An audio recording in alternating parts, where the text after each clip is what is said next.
You're good? All right. So thank you everyone for joining us. We still have a couple people logging in, but we're going to kick things off. So first and foremost, thank you everyone for joining us. We're here for another session of the MSP Initiative. If this is your first time here, we just always like to go over that mission statement and tell you guys what we're all about. So the idea here was bringing industry experts, no matter where they are in the world or what their specialty is, and bringing the experts to you to learn information that's going to help you in your business.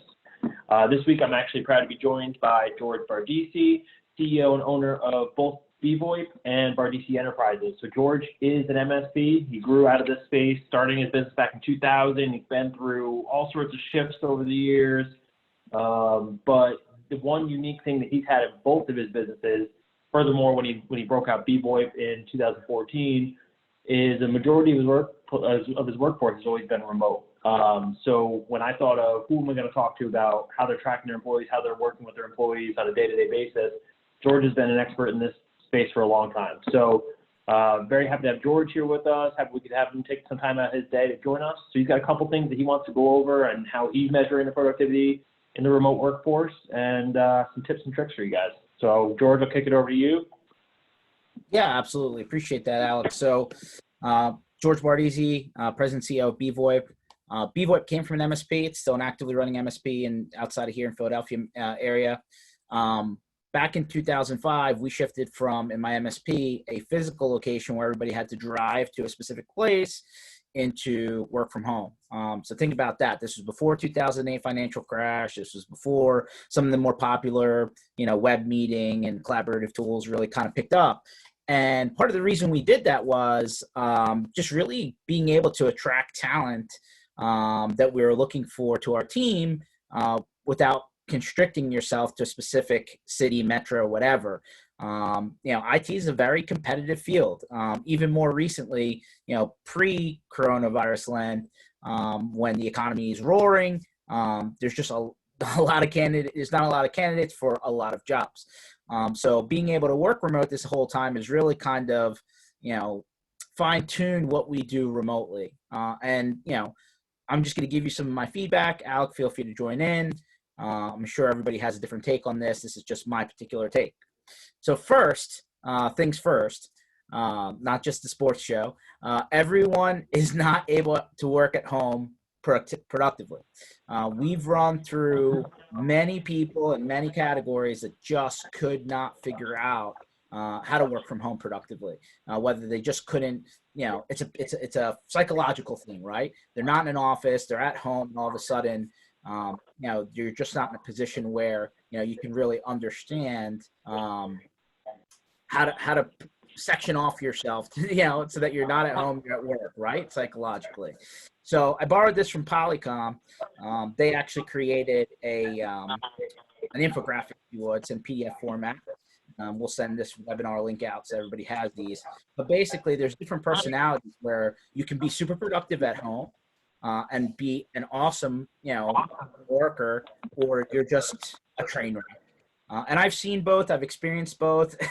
It's really important to key in and make sure that people can figure it out sooner rather than later, because if you end up having an employee for the long term, I think what you'll find out is that you won't be happy with their results. So again, just some concepts of people that really are successful working from home versus not, right? You can see on the left-hand side, these are all people that generally are good working from home. And on the right side, these are generally people who crash and burn. And of course, there's gray levels to this, right? Some people can sometimes make it work versus sometimes not, and so on and so forth. So I think what's important to come out of this, sorry, my phone's ringing. One second. No, so George, I think this is good info. I think a lot of stuff I keep seeing out there since this whole thing started, right? I mean, we all made this major shift of how do I start working remote? How do I get used to it? And I mean, for me, I've worked remote for years. I've managed remote workforces and, my current role and previous roles. I think, one thing that's not being highlighted, which I'm happy we're able to bring here today, was that manager point of view, right? And I think this is important to look at your workers and understand who is going to work, really well at home, and we'll just kind of slide into that, but who is going to have a really hard time making that shift. So I think this is a really good piece. I'll make sure that we get this live onto the MSP Initiative group after this, so everyone can go through here. I think this is a good one to just kind of take a look back at your workforce. And then, as we go deeper into this, we're going to talk a little bit into kind of tracing that productivity and how to really get a better view of really who is falling in those categories. You kind of Sure. Generally speaking, if you're sending a younger person in their career to work from home for the first time and they haven't really gotten their legs underneath of them, that's probably not the right person to work from home from the get-go. And I know because of the situation that we're all in now and everybody kind of like jumped into working from home instantly, you may have not thought about who fits well working remotely versus not. And once you get more time and things kind of return back to normal time, I think that everyone will have a much better understanding of what's going on. And frankly, I've talked to end users, actual people on the street running, B2B, B2C businesses, and they found that there's people who just weren't working a lot. And if they weren't working a lot remotely, they probably weren't working a lot in the office. And then all of a sudden, the kind of light bulb went off and you figured out that those people just maybe weren't super productive anyway. So anyway, just something to consider. Not everybody's suited to work from home. So before you can adequately measure anything, and again, I'm a pretty decent numbers guy, but I do things on ebb and flow too. But it's important to first have a plan and set the correct expectations so that when you do send people to work from home and you start to measure things, everybody had a fair shot, right, to understand what's good and what's bad.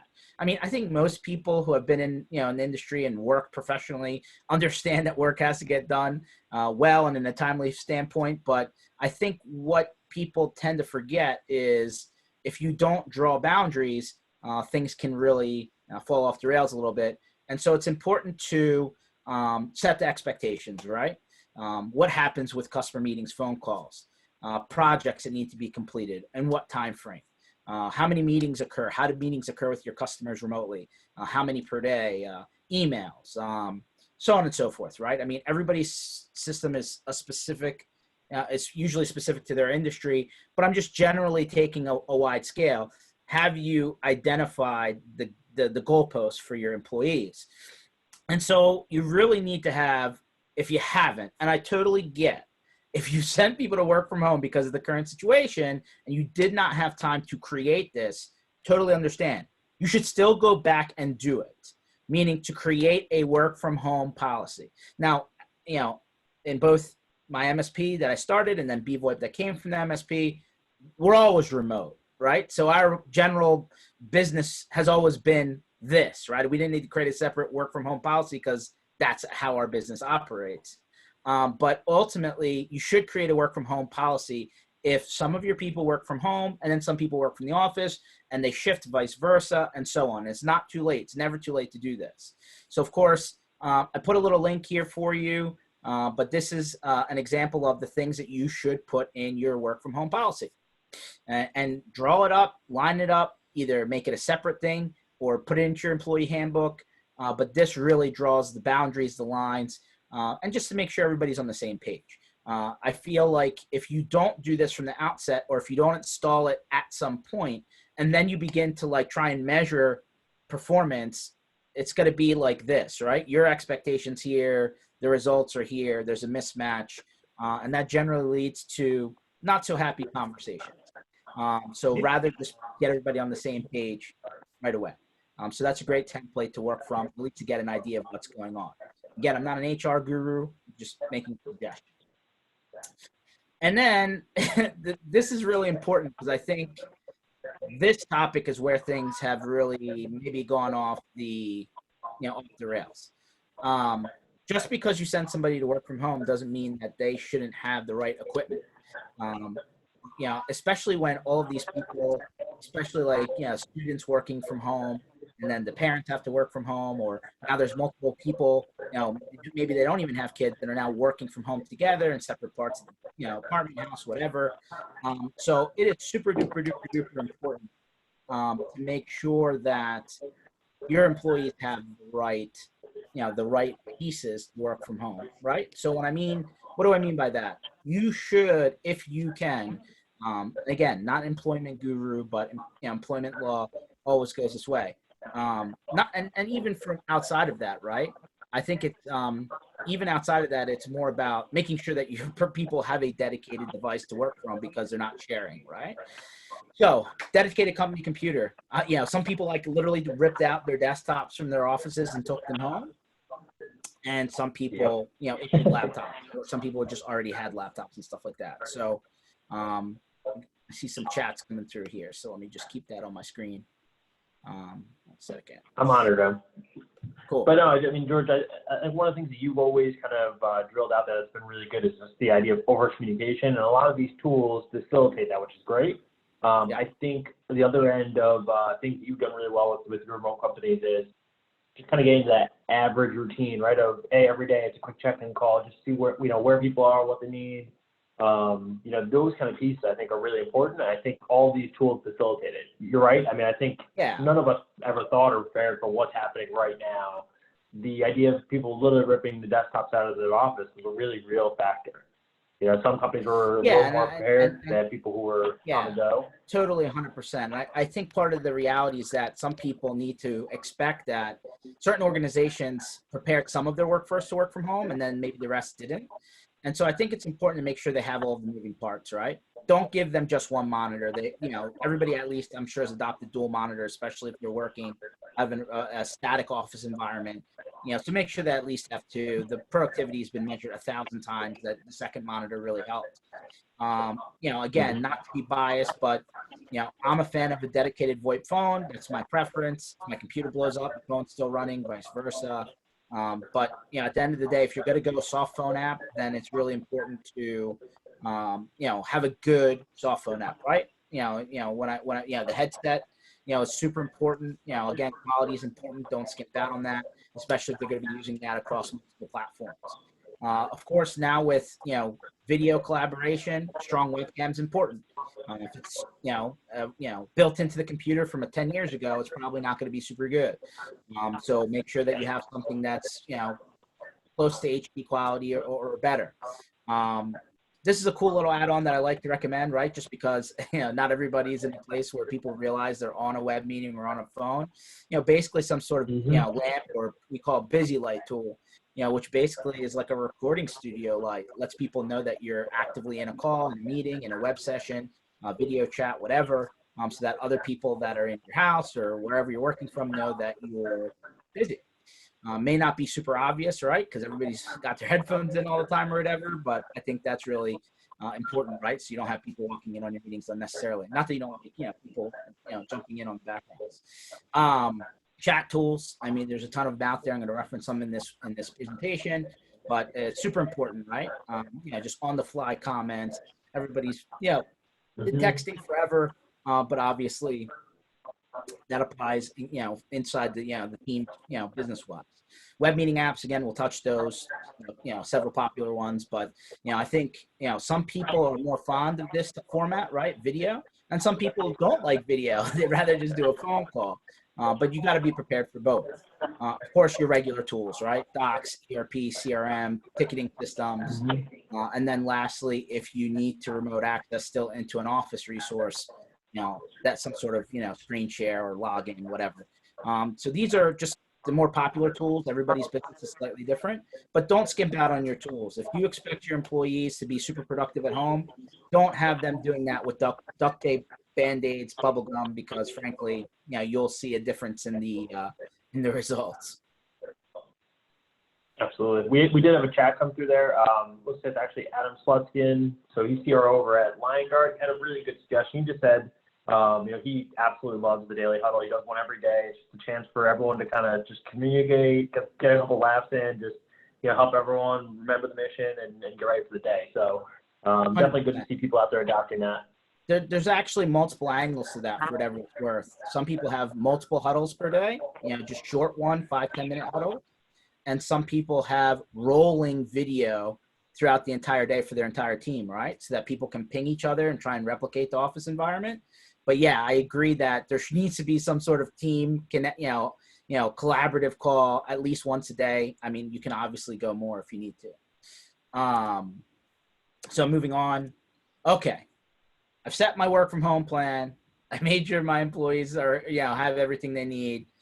Now, what are we going to try and measure? And again, this is just from my angle. Take it for what it's worth. I'm sure everybody, has different things that are important to them. These are the things that are probably more obvious.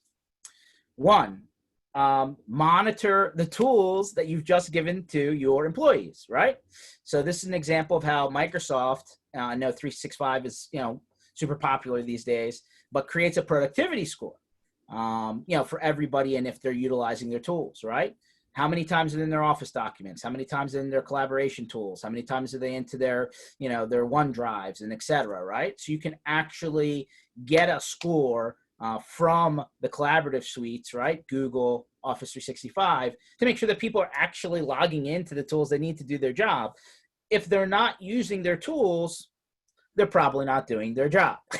Not trying to knock people, right? Everybody's office, politics and red tape and what have you is different.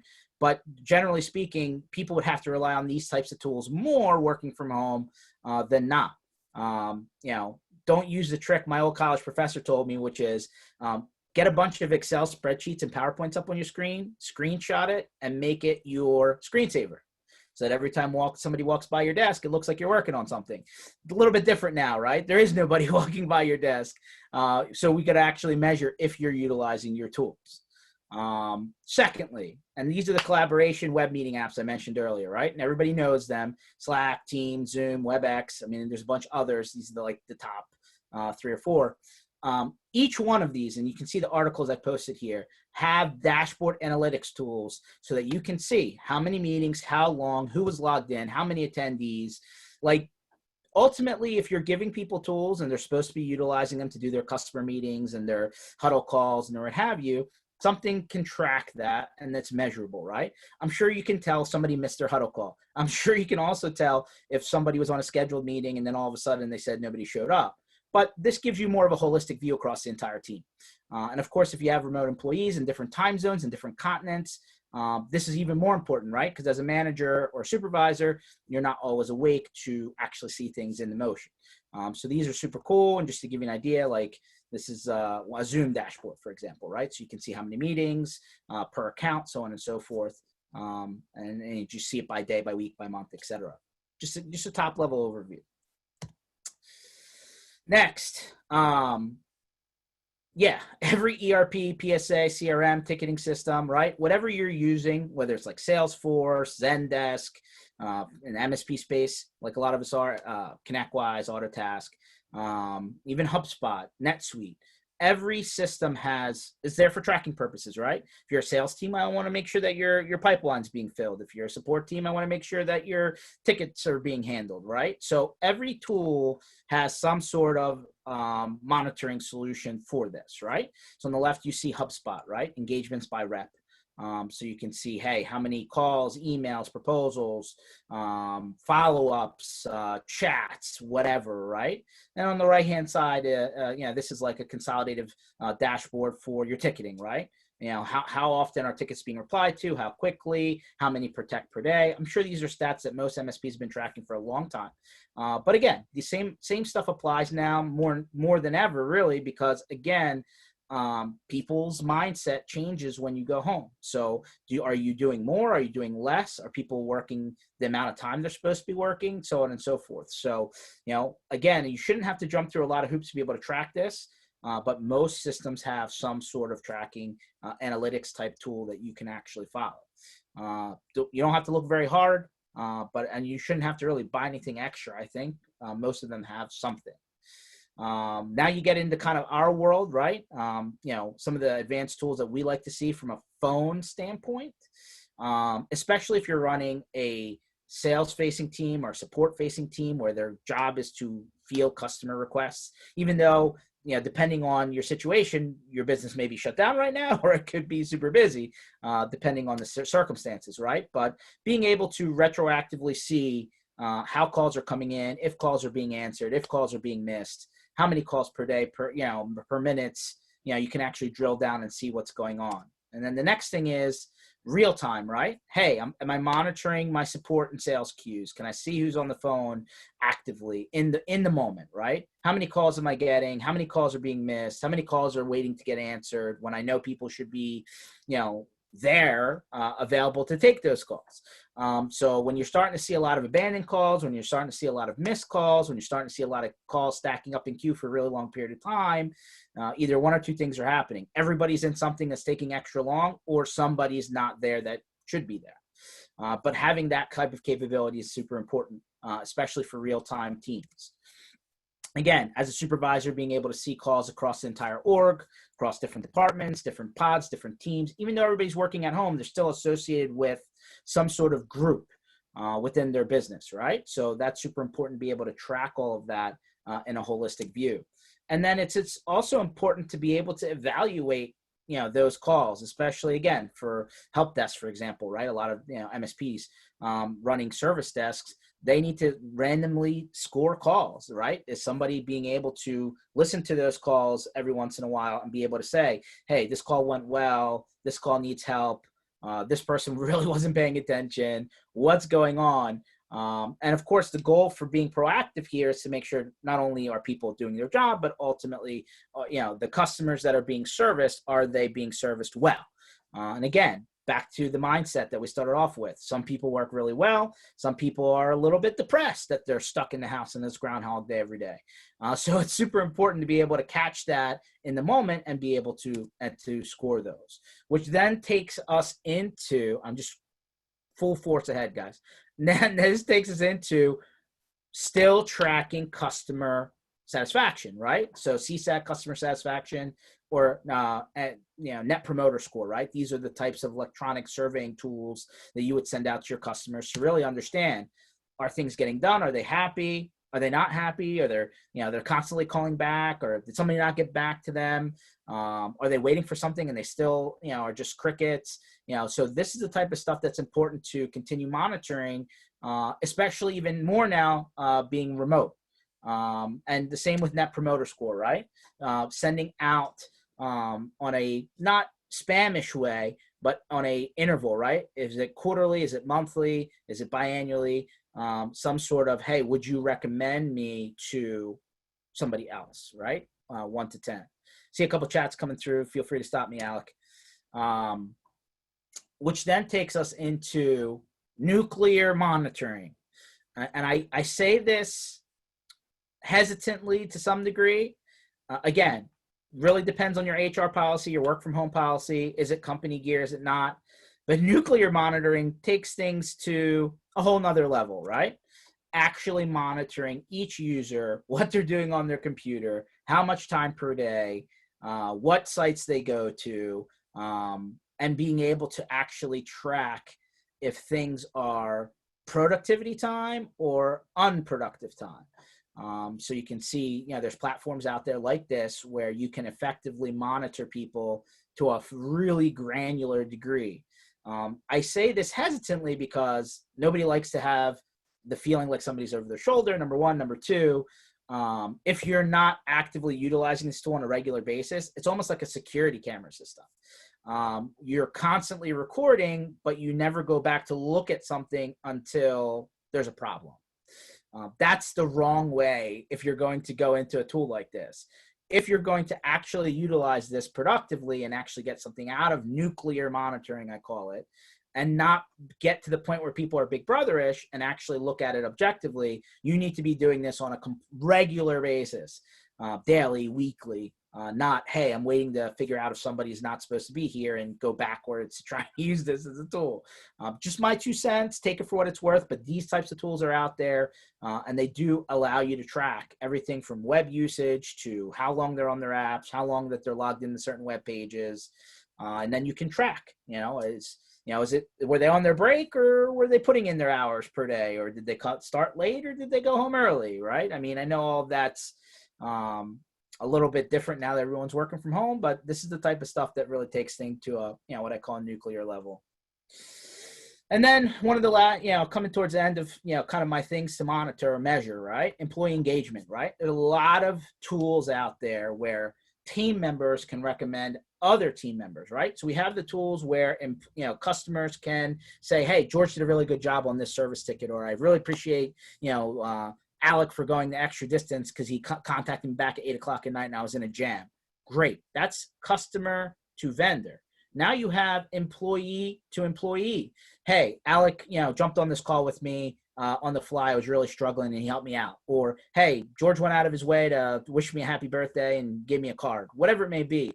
These are the type of tools that, again, work great regardless of whether you work home or not. But now that everyone is working home, pushing that employee interaction is super important. And these types of tools help reward that type of interaction.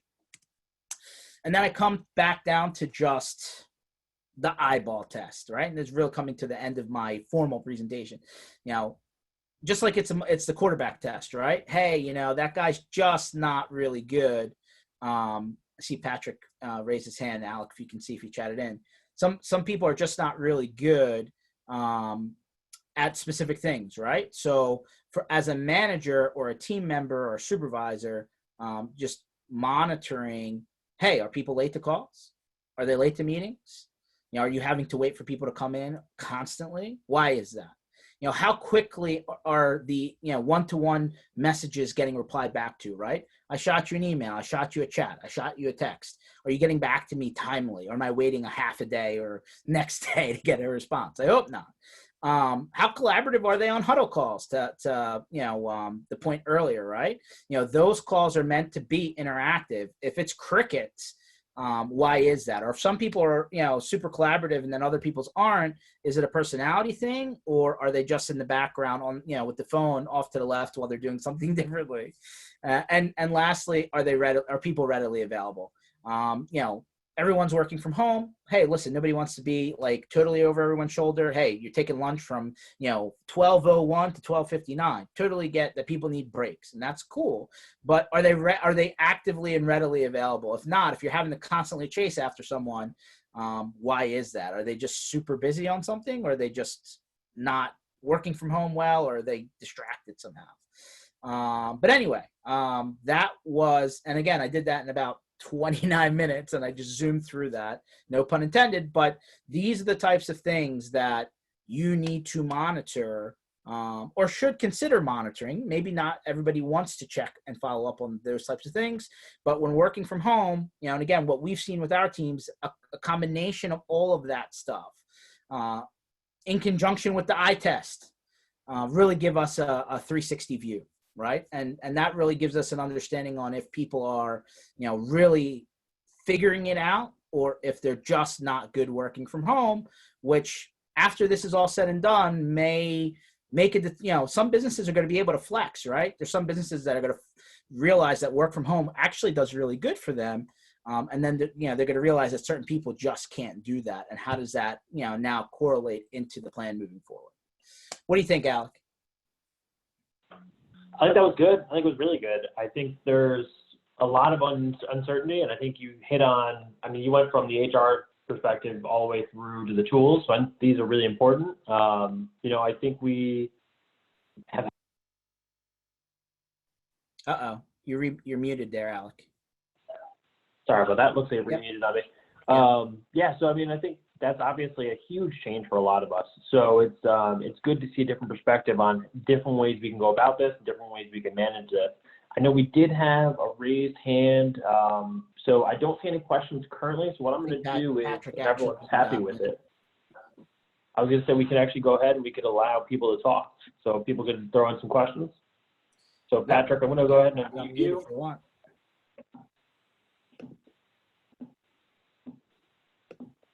All right, so I've gone ahead and given everyone the ability to talk. So if you want to just unmute yourself, toss a question at us, that's what we're here for. So give them a moment. In the meantime, George, I think those were really great. I loved the admin panels. I think that's really important, just for everyone to understand really what's going on in your business day to day. You hit it on the head. Being able to walk around an office, it's pretty easy to know, things are busy or not. The phones are ringing, people are talking, people are moving around. But having that overview into what's going on with people when I can't see a single employee is pretty impressive. Yeah, I mean, listen, every team's different, right? And we understand that, and nobody wants to overanalyze anything if they don't have to. Although I feel like that's the human condition. I do think that to some degree, you know, and again, we're in a unique place where we've been doing this for a long time. We have people in different time zones in different countries, and being able to have that time shift, still be, kind of transparent from shift to shift to shift kind of thing. So that's always been important to us, again, because we do kind of that, hey, we're looking for people that can fit the role. We really don't care where they are per se. And so been running under that model for so long, but it's super hard to make sure that everybody's in alignment, right? Transparency is really important here. So being able to, stitch all of that together, right, across all of our team members is important. Because at the end of the day, if people feel out of the loop and they're just showing up for a shift and they're going home, or shutting off the computer, then I feel like there's, they always say that there's a dissociation between remote work teams and people that are in the office, right? There's always that kind of cooler talk, coffee talk, whatever you want to call it, water cooler talk. But, and you lose that, a little bit when you're working remotely. But there's no question that the theme from a remote standpoint is you have to over communicate, almost annoyingly so, because that's the only way you can overcome, that whole, you're not next to someone, or you can't have that team chat on the fly. So anyway, that's my 2 cents. Again, didn't need this to drag on super long, but from my No, that was good. perspective, yeah, it's not just about making sure people have the tools to work from home. It's the practice of working remote. Absolutely. And like I said at the beginning, I think there's been such a focus on, hey, separate yourself, never work from your bed, right? I mean, all those tips and tricks have been around for years, but now are being sent out to the broader audience because everyone's working from home. But I haven't seen anything really highlighting, as a manager, what am I looking for? What are kind of the red flags for me to look for to make sure that my employees are taken care of or productive, or what other means we need. I did put out a couple questions in there. I don't see any others yet. Doesn't seem like anybody in the call really had anything. If you are joining us via any of the other streams, we're streaming this on YouTube and Facebook and a bunch of others. So if you are on one of those platforms and you have a question, feel free to comment on the MSP Initiative page. We'll make sure to have George take a look in there later and answer the ones that come in. In addition, we will keep monitoring that. And of course, George, you've got your email available. If you want to put that in the chat, we'll make sure to put that on the MSP Initiative page when we post up your deck later. So If anybody has any follow-up questions, we can make sure to get those out.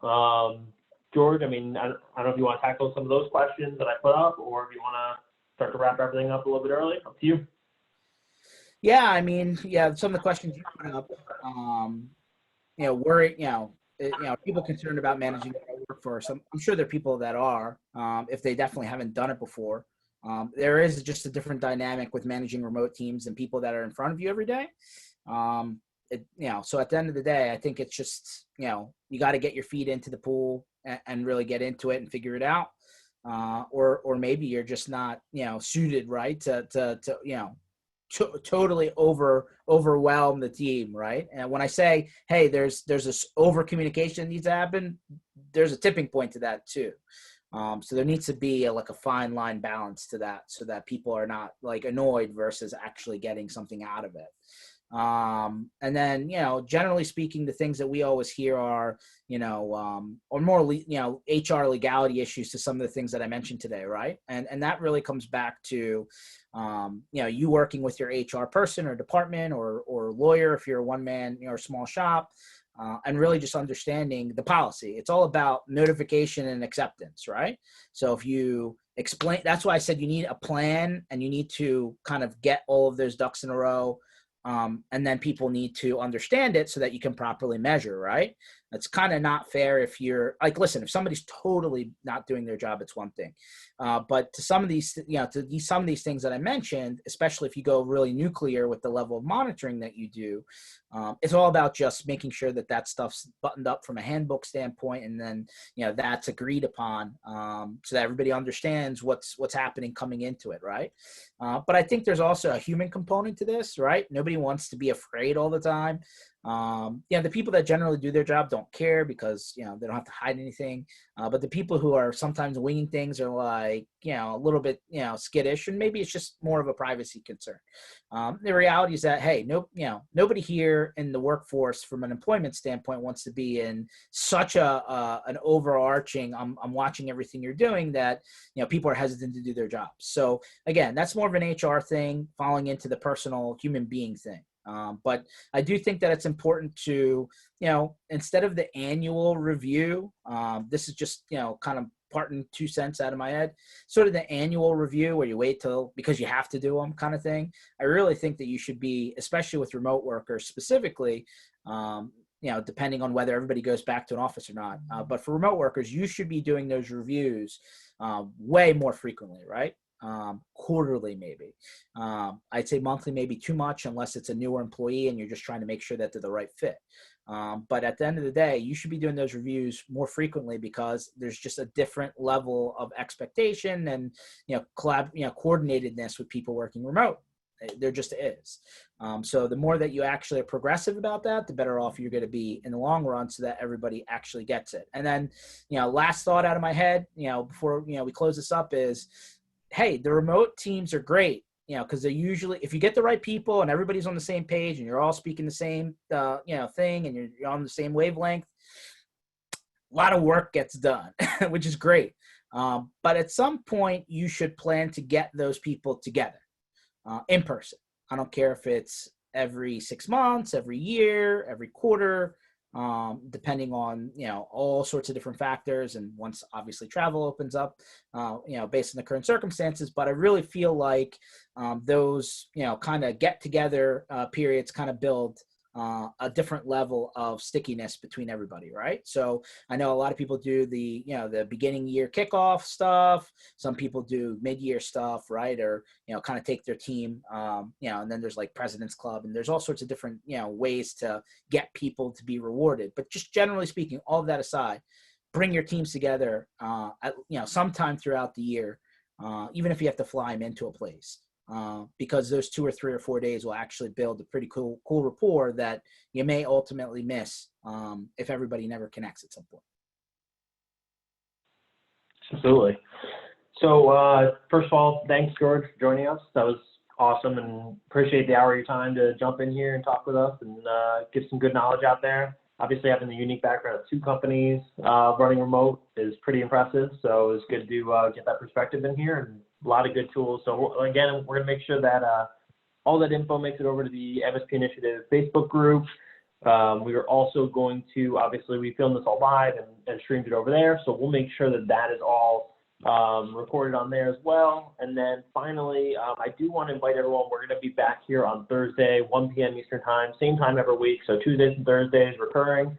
But we're actually going to be joined by Carrie Simpson of Managed Sales Pros. So if anyone hasn't heard Carrie before, she's run a couple of businesses at this point very successfully.